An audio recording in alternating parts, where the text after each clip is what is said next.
बिस्मिल्लाहिर्रहमानिर्रहीम। अस्सलामु अलैकुम डियर स्टूडेंट्स। अब तक हमने डिस्कस किया है कि सॉल्युबलाइजेशन को कौन से फैक्टर अफेक्ट करते हैं, और अब हम देखेंगे कि सॉल्युबलाइजेशन किन फैक्टर को अफेक्ट करता है, यानी इफ़ेक्ट्स ऑफ सॉल्युबलाइजेशन। तो इसमें से सबसे पहले हम डिस्कस करेंगे effect of solubilization on micellar structure and shape. तो एक चीज़ आपने डिस्कस की होगी कि माइसल की शेप ये डिपेंड करती है पैकिंग पैरामीटर पर, और पैकिंग पैरामीटर की वैल्यू ये इस इक्वेशन में गिवन है VH/LC इंटू A0। इसमें VH है volume of hydrophobic group in micelle, LC है लेंथ ऑफ हाइड्रोफोबिक ग्रुप, और यहाँ लेंथ से मुराद इफेक्टिव लेंथ है, effective length of hydrophobic group in micelle, and A0 is the area of cross section occupied by hydrophilic group. तो सरफेक्ट micelle के अंदर जब कोई सॉल्युबलाइजेट होता है, चाहे वो कोर में हो या पैलिसेड लेयर में हो, वो माइसल की शेप को भी चेंज करता है, और शेप ऑफ माइसल डिपेंड करती है पैकिंग पैरामीटर की वैल्यू पे, और पैकिंग पैरामीटर की वैल्यू डिपेंड करती है 3 फैक्टर पे। ये 3 फैक्टर यहाँ पर गिवन हैं VH, LC, A0। इसमें once again VH is volume of hydrophobic groups in core of micelle, LC is effective length of hydrophobic group in core, and A0 is area of cross section occupied by hydrophilic group. It mean कि अगर volume of hydrophobic group ज़्यादा हो, hydrophobic group अगर micelle के core में ज़्यादा volume occupy करें तो पैकिंग पैरामीटर की वैल्यू इंक्रीज़ हो जाएगी, और अगर इफ़ेक्टिव लेंथ ज़्यादा हो तो पैकिंग पैरामीटर की वैल्यू डिक्रीज़ हो जाएगी। सिमिलरली अगर हाइड्रोफिलिक ग्रुप कम एरिया ऑक्यूपाई करें तो भी पैकिंग पैरामीटर की वैल्यू कम हो जाएगी। अब एक तो इसको समझिएगा कि ये एरिया और ये वॉल्यूम हैं किस तरह से। This is the shape of surfactant molecule in micelle. ये इसका हेड है और ये नीचे इसकी ये स्पाइरल टेल है। अब जब आप टेल का वॉल्यूम लेंगे तो ये पूरी कोन कंसीडर करेंगे, चूँकि ये वॉल्यूम, ये जो हाइड्रोफोबिक टेल है ये माइसल में जाके इस तरह स्टेशनरी नहीं होगी जैसे हम इसे पेज पे बना लेते हैं, बल्कि ये मूव कर रही होगी। यूँ समझ लें ये पेंसिल ये जैसे मूव कर रही है। तो ये माइसल के अंदर हाइड्रोफोबिक पार्ट की डिग्री ऑफ फ्रीडम वाटर से ज़्यादा होती है, इसीलिए माइसल बनते हैं कि वाटर में हाइड्रोफोबिक पार्ट की डिग्री ऑफ फ्रीडम लिमिटेड होती है, और माइसल के अंदर जाके डिग्री ऑफ फ्रीडम इंक्रीज़ हो जाती है। इसका मतलब है ये जो हाइड्रोफोबिक टेल है ये इस तरह मूव करती रहेगी, और इस पूरी मूवमेंट के दौरान ये जितना वॉल्यूम कवर करेगी उस वॉल्यूम को हम VH कहेंगे। इट मीन VH एक्चुअली इस हाइड्रोफोबिक टेल का अपना एक्चुअल वॉल्यूम नहीं है, बल्कि ये इसका इफ़ेक्टिव वॉल्यूम है। ये जितना वॉल्यूम अपनी मूवमेंट के दरमियान ऑक्यूपाई करती है। ये एक ट्राइंगल सी हमने बनाई हुई है। इसको अगर आप 3 डायमेंशन में विजुलाइज करें तो ये कौन सी बनती है, लाइक दिस। ये देखें, ये इस कोन का वॉल्यूम, ये वॉल्यूम ऑफ हाइड्रोफोबिक ग्रुप है, और इस कोन की लेंथ ये इफेक्टिव लेंथ है जिसको हम LC से रिप्रेजेंट करते हैं। और जब ये सरफेक्टेंट का मॉलिक्यूल मूव करेगा माइसल के अंदर, जो इसकी डिग्री ऑफ फ्रीडम है, इस दौरान इसका हाइड्रोफिलिक पार्ट का जितना इफ़ेक्टिव एरिया है, एक्चुअल एरिया की हम बात नहीं कर रहे हैं, जो इसका इफ़ेक्टिव एरिया है, ये जिसको हमने A0 से रिप्रेजेंट किया है, ये पूरा एरिया कंसीडर होगा। और इस एरिया को 3 डायमेंशन में अगर विजुलाइज करें, इस कोन का जो एरिया है, यानी ये पूरा एरिया, ये जो एक सर्कल सा बना हुआ है, ये एरिया A0 है। ये A0 इस हाइड्रोफिलिक ग्रुप का एक्चुअल एरिया नहीं है, बल्कि इस पूरे सर्कल का एरिया है, जो इस कोन का सर्कल है, ये A0 है, और ये कोन जितना वॉल्यूम ऑक्यूपाई कर रही है वो VH है। अब माइसल के अंदर ये सरफेक्टेंट के मॉलिक्यूल इस तरह से एम्बेडेड होंगे। यहाँ से हमने एक कोन को बाहर निकाल लिया, यही स्ट्रक्चर यहाँ बनी हुई है। ये जो हमने रेड और ग्रीन कोन्स बनाई हुई हैं, 2 डायमेंशन में हमने इसको ट्राइंगल की फॉर्म में बनाया है। इसको अगर आप 3 डायमेंशन में विजुलाइज करें तो it will look like a cone. इस कोन का वॉल्यूम VH है, और इसका जो क्रॉस सेक्शनल एरिया है इस कोन के अपर सर्कल का, ये A0 है। तो पैकिंग पैरामीटर की वैल्यू अगर 0 से 1/3 के इन बिटवीन हो तो माइसल की शेप सेफराइडल होगी। Spheroidal mean very close to spherical. चूँकि माइसल बिल्कुल स्फेरिकल नहीं होते बल्कि क्लोज टू स्फेरिकल होते हैं, जिसे हम उर्दू में बेज़वी कहते हैं। तो इस शेप को सेफराइडल कहा जाएगा। ये आप इस रैकेट की शेप देखें, ये स्फेरिकल नहीं है, ये सेफराइडल है। तो इसी तरह माइसल की शेप स्फेरिकल नहीं होगी, सेफराइडल होगी।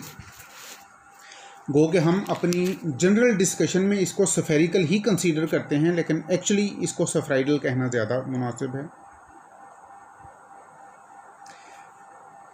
अगर पैकिंग पैरामीटर की वैल्यू 1/3 से इंक्रीज़ हो के 1/2 के इन बिटवीन चली जाए, यानी 0.33 से 0.5 के इन बिटवीन हो, then micelle will become cylindrical.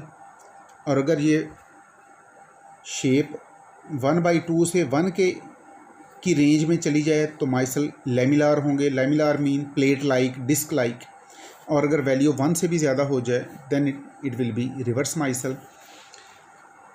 इसका मतलब है VH की वैल्यू अगर इंक्रीज़ होती जाए तो फिर माइसल की शेप सेफराइडल होगी, और अगर VH की वैल्यू फर्दर इंक्रीज़ हो जाए, चूँकि पैकिंग पैरामीटर की वैल्यू डायरेक्टली प्रोपोर्शनल है VH की वैल्यू के, यानी वॉल्यूम ऑफ हाइड्रोफोबिक ग्रुप के।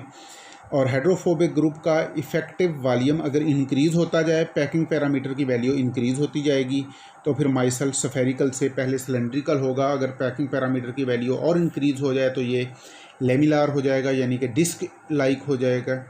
और अगर हाइड्रोफोबिक ग्रुप का इफ़ेक्टिव वॉल्यूम और इंक्रीज़ हो जाए, पैकिंग पैरामीटर की वैल्यू और इंक्रीज़ हो जाएगी, और ये शेप लेमिलार से रिवर्स माइसल में चली जाएगी।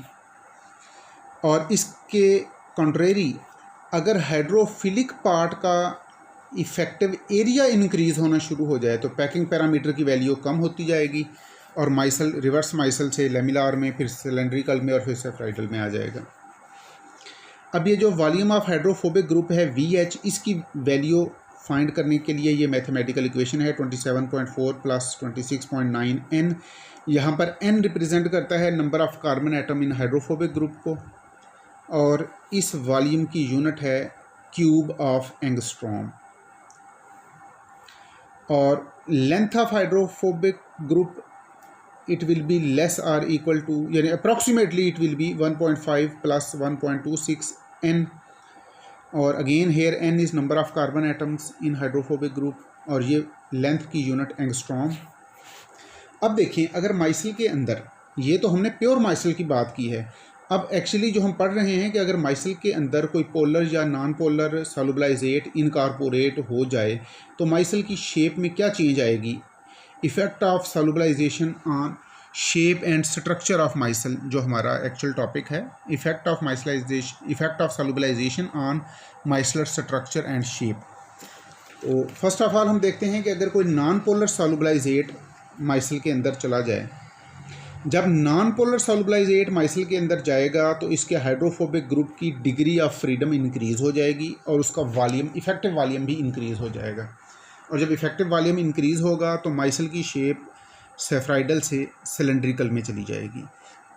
और अगर आप नॉन पोलर सॉल्युबलाइजेट की वैल्यू और इंक्रीज़ कर दें तो वॉल्यूम ऑफ हाइड्रोफोबिक ग्रुप और इंक्रीज़ होगा, पैकिंग पैरामीटर की वैल्यू मज़ीद इंक्रीज़ होगी, और माइसल की शेप सिलेंड्रिकल से लेमिलार में। और फिर उसके बाद अगर आप नॉन पोलर सॉल्युबलाइजेट की वैल्यू बहुत ज़्यादा इंक्रीज़ कर दें तो फिर एक्चुअली वाटर माइनॉरिटी में चला जाएगा और नॉन पोलर लिक्विड मेजॉरिटी में चला जाएगा, तो फिर माइसल रिवर्स हो जाएंगे। इसको हम डिटेल से आगे चल के पढ़ते हैं। With incorporation of non polar solute in inner core, चूँकि नॉन पोलर सॉल्यूट ने इनर कोर में सॉल्युबलाइज होना है। Now value of VH increase, and VH is directly proportional to amount of non-polar solubilizate in inner core. Effective volume of hydrophobic group is directly proportional to amount of non-polar solubilizate in inner core. Therefore, spherical micelle initially becomes cylindrical. अब जब आप non-polar solubilizate को micelle में सॉल्युबलाइज करेंगे तो पहले तो spherical micelle cylindrical हो जाएगा।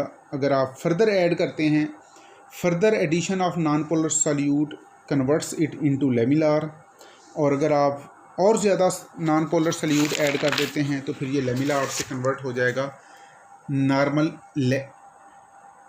लेमिला आर्ट से रिवर्स माइसल में कन्वर्ट हो जाएगा, यानी further addition will convert normal lamellar into reverse micelle and then into reverse cylinder and finally into reverse micelle. ये इसकी ज़रा डायग्राम मुलाहजा फरमाएं। ये एक नॉर्मल माइसल है। नॉर्मल माइसल हम उसे कहते हैं जो एक्वस मीडिया में बना हो, जिसमें हाइड्रोफिलिक पार्ट बाहर की तरफ हों और हाइड्रोफोबिक पार्ट अंदर की तरफ हों। इसमें नॉन पोलर सल्यूट जब आप डालेंगे तो ये ग्रीन से हमने लिखा हुआ है, ये नॉन पोलर सल्यूट कोर में चला जाएगा।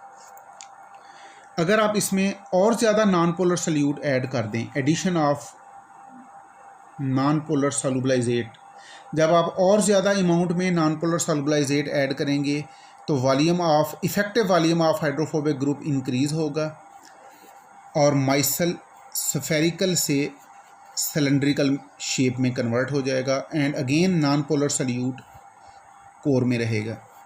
इस सिलेंडर को कहेंगे नॉर्मल सिलेंड्रिकल माइसल। नॉर्मल का वर्ड इसलिए यूज़ हो रहा है क्योंकि ये एक्वस मीडिया में बने हैं। अगर आप और ज़्यादा अमाउंट में नॉन पोलर सॉल्युबलाइजेट ऐड कर दें, if on further addition of non polar solubilisate, अब नॉर्मल सिलेंडर से हम आ जाएंगे सिंपल लेमिलार माइसल में, जिसको नॉर्मल लेमिलार माइसल भी कहते हैं। यानी ये अब डिस्क लाइक माइसल बन गए, एक बाई लेयर स्ट्रक्चर बन गई जिसकी एक्सटर्नल साइड पर हाइड्रोफिलिक ग्रुप्स हैं दोनों तरफ और इंटरनल साइड पे हाइड्रोफोबिक ग्रुप हैं and again non polar solubilisate is in core. जब हम सॉल्युबलाइजेशन की डिटेल पढ़ रहे थे तो हमने डिस्कस किया था कि माइसल की शेप चेंज होने से सॉल्युबलाइजेट की पोजीशन चेंज नहीं होती। अब देखिए माइसल स्फेरिकल है तो भी नॉन पोलर सॉल्युबलाइजेट कोर में है, माइसल सिलेंड्रिकल है तो भी नॉन पोलर सॉल्युबलाइजेट कोर में है, और माइसल लेमिलार फॉर्म में आ गया तो भी नॉन पोलर सॉल्युबलाइजेट कोर में है। लेकिन अगर अब आप नॉन पोलर सॉल्युबलाइजेट की अमाउंट और ज़्यादा इंक्रीज़ कर दें तो फिर नॉन पोलर लिक्विड मेजॉरिटी में आ जाएगा।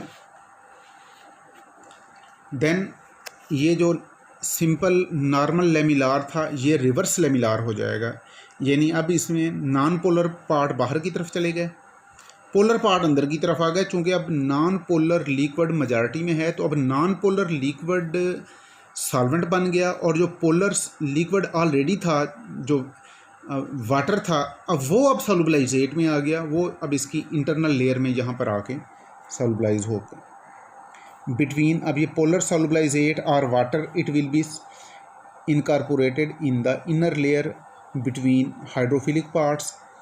अगर आप नॉन पोलर सॉल्युबलाइजेट की, नॉन पोलर लिक्विड की अमाउंट और बढ़ा दें, वो जो नॉन पोलर लिक्विड है पहले वो सॉल्युबलाइजेट था और अब वो चूँकि मेजॉरिटी में है, अब एक्सेस में है, इसलिए अब वो सॉल्वेंट बन गया।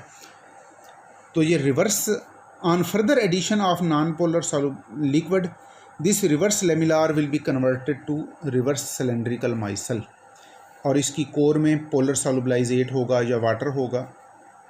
और अगर आप फर्दर इसमें ऐड करते हैं नॉन पोलर लिक्विड को तो ये रिवर्स सिलेंड्रिकल माइसल कन्वर्ट हो जाएगा रिवर्स माइसल में, जिसकी कोर में वाटर सॉल्युबलाइज होगा। अब ये जो इफ़ेक्ट हमने डिस्कस किया addition of non polar solubilisate का, वही इफ़ेक्ट एडिशन ऑफ इलेक्ट्रोलाइट का भी है और वही इफ़ेक्ट इंक्रीज़ इन टेम्परेचर का भी है। अगर सरफेक्टेंट नॉन आयनिक हों तो टेम्परेचर इंक्रीज़ करने से भी यही इफ़ेक्ट होगा, और अगर सरफेक्टेंट आयनिक हों तो इलेक्ट्रोलाइट ऐड करने से भी यही इफ़ेक्ट होगा जो इफ़ेक्ट नॉन पोलर सॉल्युबलाइजेट ऐड करने से हुआ है। यानी अगर आपके पास आयनिक सरफेक्टेंट है और आप इलेक्ट्रोलाइट की कंसनट्रेशन इंक्रीज़ करते जाएं तो नॉर्मल स्फेरिकल माइसल पहले कन्वर्ट होगा सिलेंड्रिकल माइसल में, क्योंकि जब आप इलेक्ट्रोलाइट की एडिशन करेंगे तो ज़्यादा सरफेक्टेंट के मालिक्यूल यहाँ पर माइसल के अंदर आ जाएंगे, जिसकी वजह से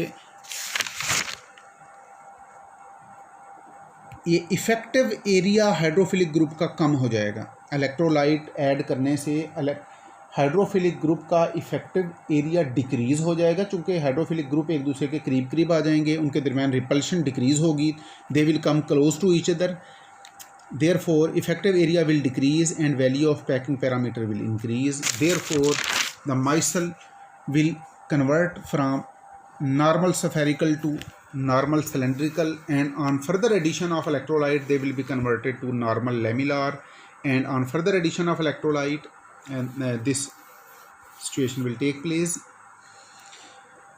सिमिलरली अगर आप नॉन आयनिक सरफेक्टेंट का माइसल बनाए हुए हैं और आप टेम्परेचर इंक्रीज़ करते हैं, नॉन आयनिक सरफेक्टेंट के लिए टेम्परेचर की इंक्रीज़ का इफ़ेक्ट वैसा ही है जैसा इफ़ेक्ट आयनिक सरफेक्टेंट में इलेक्ट्रोलाइट की एडिशन का है। यानी नॉन आयनिक सरफेक्टेंट में टेम्परेचर इंक्रीज़ करने से हाइड्रोफिलिक ग्रुप की डिहाइड्रेशन होती है, they come close to each other, their effective area decreases and value of packing parameter increases, and micelle is converted from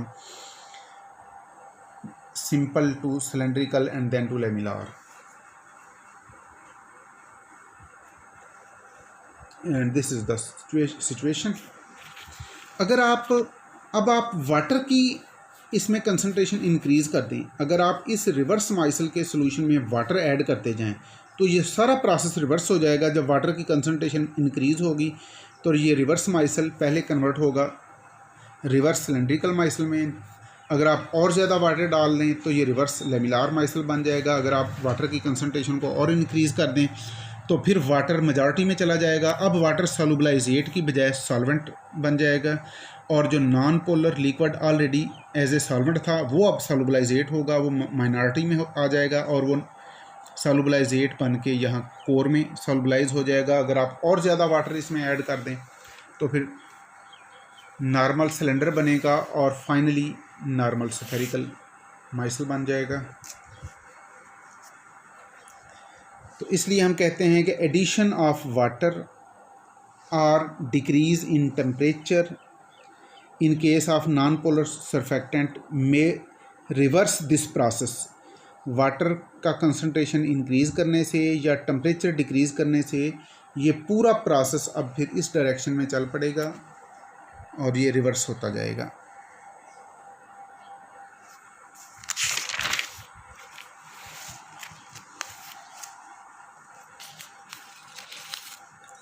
तो अगेन इसको देखें कि water will be solubilised in the core of reverse micelle. ये जो reverse micelle बना था water इसके core में सॉल्युबलाइज हुआ है, तो water will be solubilise in the core of reverse micelle and further addition of water will cause following changes.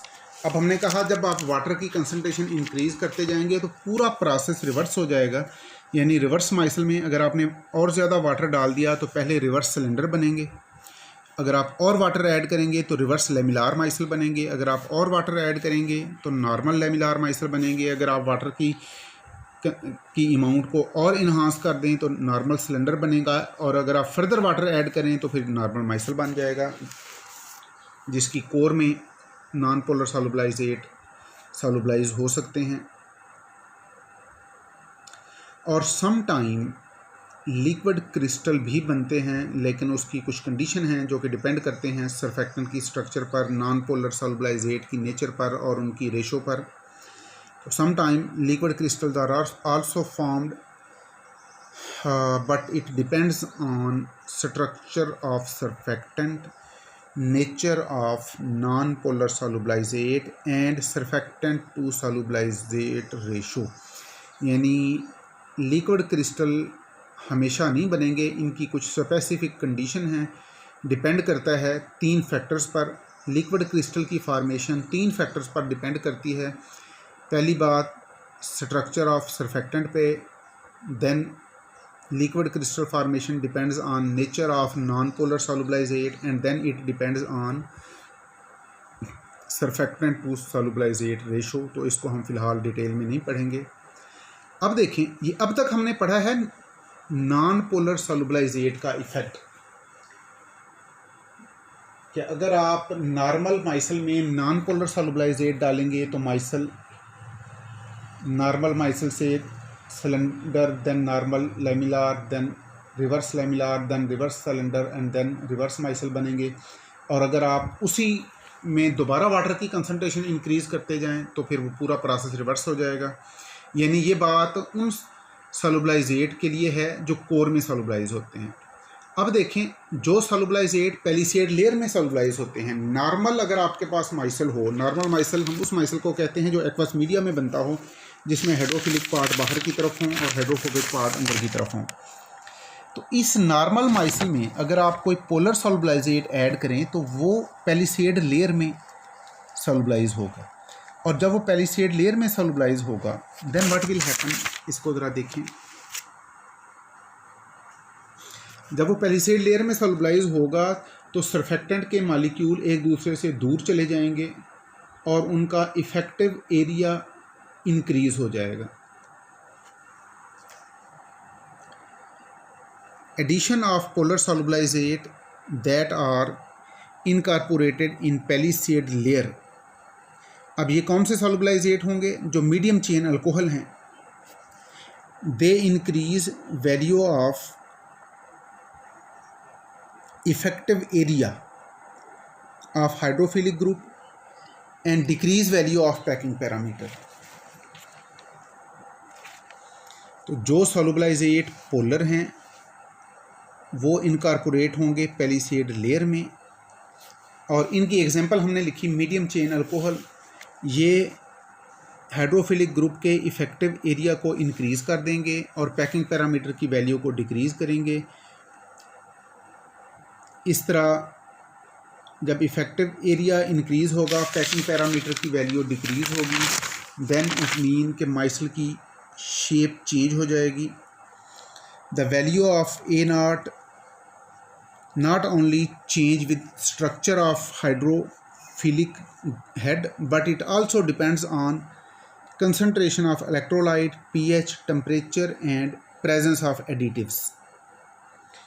The polar solubilizate come into palisade layer and expand space between surfactant molecule and increase A naught. Therefore, packing parameter value decreases and micelle tends to be spherical. तो polar सॉल्युबलाइजेट जो कि micelle के palisade layer में सॉल्युबलाइज होगा, ये hydrophilic group के effective area को increase करेगा और माइसल की पैकिंग पैरामीटर की वैल्यू को डिक्रीज़ करेगा और माइसल के स्फेरिकल होने की टेंडेंसी को बढ़ाएगा। It will increase tendency of micelle to be spherical. Similarly in presence of electrolyte, now in presence of electrolyte, electrical double layer is compressed and surfactant molecule come close to each other. जब electrolyte की आप addition करेंगे तो surfactant के molecule एक दूसरे के करीब आएंगे, और जब सरफेक्टेंट के मालिक्यूल एक दूसरे के करीब आएंगे उनका इफेक्टिव एरिया डिक्रीज़ हो जाएगा, पैकिंग पैरामीटर की वैल्यू इंक्रीज़ होगी और माइसल के सिलेंड्रिकल होने के और फिर लेमिलार बनने के चांसेस बढ़ जाएंगे। तो ये देखें, पोलर सॉल्युबलाइजेट का और इलेक्ट्रोलाइट का इफ़ेक्ट एक दूसरे से उलट है। इस पूरी बात को एक दफ़ा दोबारा सुन लें कि addition of polar solubilisate that are incorporated in palisade layer increases value of a naught. Polar सॉल्युबलाइजेट जो कि सरफेक्टेंट जो कि माइसल की पेलिसेड लेयर में जाएंगे वो हाइड्रोफिलिक ग्रुप के इफ़ेक्टिव एरिया को इंक्रीज़ कर देंगे and they will decrease value of packing parameter. जब इफेक्टिव एरिया हाइड्रोफिलिक ग्रुप का इंक्रीज़ होगा तो पैकिंग पैरामीटर की वैल्यू डिक्रीज़ होगी। The value of A naught, the value of effective area of hydrophilic group not only change with structure of hydrophilic head, but it also depend on concentration of electrolyte, pH, temperature and presence of additives. Polar solubilizate come into palisade layer and expand space between surfactant molecule and increase A naught. तो hydrophilic जो polar solubilizate हैं वो hydrophilic groups के effective area को increase करेंगे। Therefore the value of packing parameter decreases and micelle tends to be spherical. जब packing parameter की value increase होगी तो माइसल के स्फेरिकल होने की टेंडेंसी बढ़ जाएगी। लेकिन इलेक्ट्रोलाइट की एडिशन का इफेक्ट इसके कॉन्ट्रेरी है। In presence of electrolyte electrical double layer is compressed. Electrolyte की प्रेजेंस में effective electrical double layer compress हो जाएगी and surfactant molecule come close to each other, therefore a naught decreases, यानी effective area hydrophilic group का decrease हो जाएगा in presence of electrolyte and packing parameter value increases and micelle tends to be cylindrical. अब देखें non ionic surfactant में, non ionic surfactant में जब हम टेम्परेचर इंक्रीज़ करते हैं तो हाइड्रोफिलिक ग्रुप की डिहाइड्रेशन होती है। इस डिहाइड्रेशन की वजह से हाइड्रोफिलिक ग्रुप्स एक दूसरे के करीब आ जाते हैं और उनका इफ़ेक्टिव एरिया डिक्रीज़ हो जाता है और पैकिंग पैरामीटर की वैल्यू इंक्रीज़ होती है और माइसल के सिलेंड्रिकल होने के चांसेस बढ़ जाते हैं। For non ionic surfactants increase in temperature causes dehydration of hydrophilic groups, therefore effective area of hydrophilic group decreases and value of packing parameter increases, and this promotes tendency to form cylindrical or lamellar micelle। तो ये एक factor हमने आज discuss कर लिया जो additive की presence का था कि पोलर और नॉन पोलर सॉल्युबलाइजेट का इफ़ेक्ट, इलेक्ट्रोलाइट का इफ़ेक्ट, टेम्परेचर का इफ़ेक्ट। तो बाकी इफ़ेक्ट इंशाल्लाह हम नेक्स्ट लेक्चर में डिस्कस करेंगे। Thank you very much. अल्लाह हाफिज़।